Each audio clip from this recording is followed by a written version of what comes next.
What's up, Philly?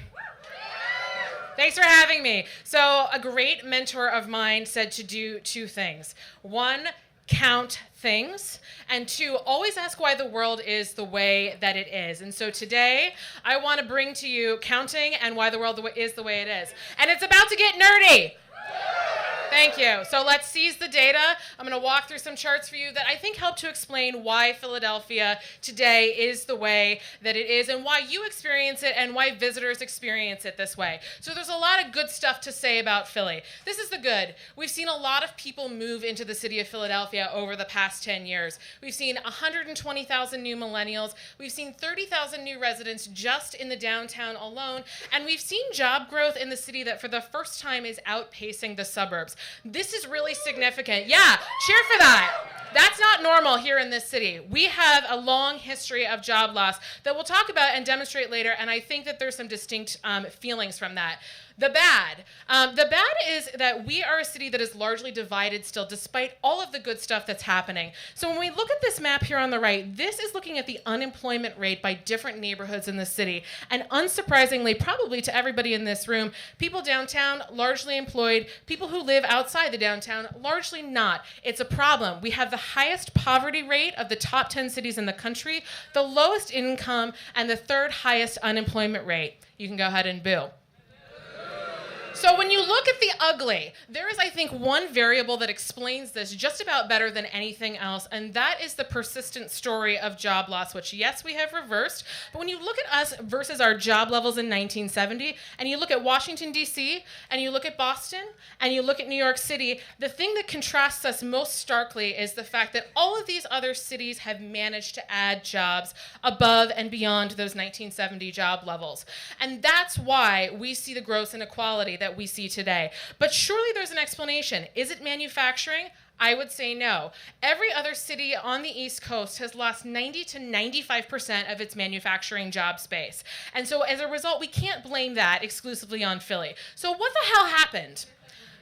Every time we've gone into recession in this country, we have, we're losing some lines here. We have not ever recovered all of the jobs that we lost in Philadelphia during the recession. So what this means is persistent long-term job loss that I would argue has a lot to do with the tax structure that we have that has chased jobs and chased residents out of the city. Thank you. So we have the second highest tax burden of all of the major cities in this country. And when you look at where that revenue is coming from, it's coming from wages and it's coming from earnings and it's coming from onerous business taxes. I want businesses to pay taxes just as much as everybody else does. But when we go into recession, those businesses leave and they take all of the jobs with them. And as a result, we see this graph again, which is the 25% job loss that we've experienced since 1970. There is a silver lining, though, and that is to say that something around the time of 2004 changed.